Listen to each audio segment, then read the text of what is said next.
Daily Words of God. For several thousand years, man has longed to be able to witness the arrival of the Savior. Man has longed to behold Jesus the Savior on a white cloud as he descends, in person, among those who have pined and yearned for him for thousands of years. Man has longed for the Savior to return and be reunited with the people. That is, for Jesus the Savior to come back to the people from whom he has been apart for thousands of years.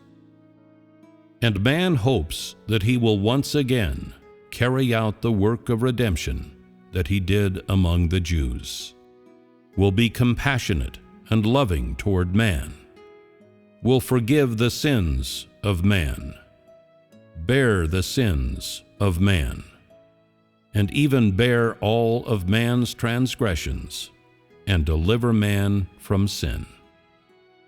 They long for Jesus the Savior to be the same as before, a Savior who is lovable, amiable, and venerable, who is never wrathful toward man, and who never reproaches man. This Savior forgives and bears all of man's sins, and even dies upon the cross for man once more.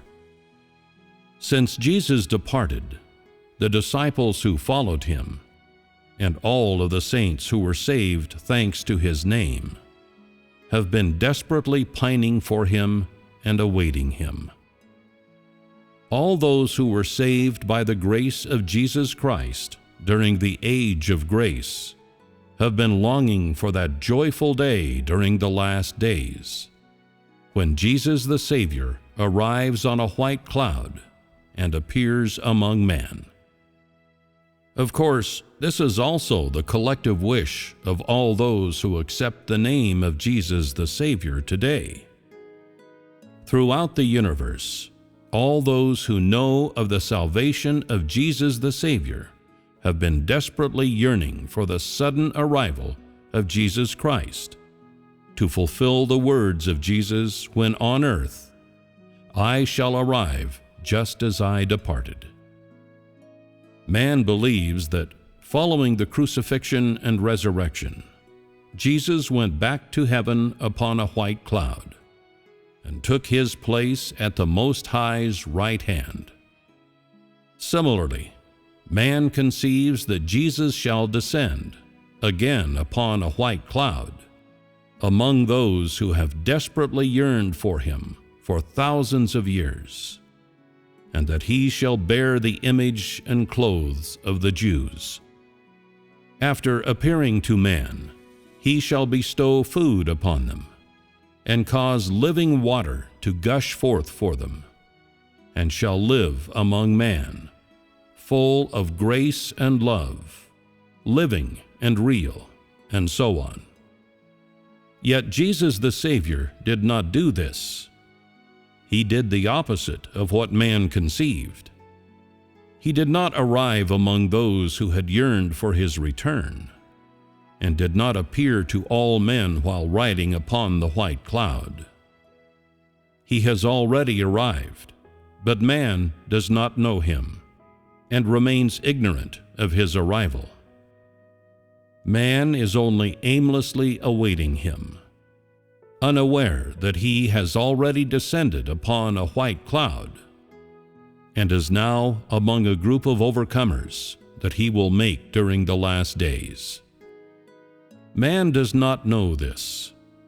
Although the Holy Savior Jesus is full of affection and love toward man, how could he work in temples inhabited by filth and impure spirits? Though man has been awaiting his arrival, how could he appear to those who eat the flesh of the unrighteous, drink the blood of the unrighteous, wear the clothes of the unrighteous, who believe in him but do not know him, and who constantly extort him? Man knows only that Jesus the Savior is full of love and compassion, and is the sin offering filled with redemption. But man has no idea that he is also God himself, who is brimming with righteousness, majesty, wrath, and judgment, and possessed of authority and full of dignity. And so, even though man eagerly yearns for and craves the return of the Redeemer, and even heaven is moved by the prayers of man, Jesus the Savior does not appear to those who believe in him but do not know him.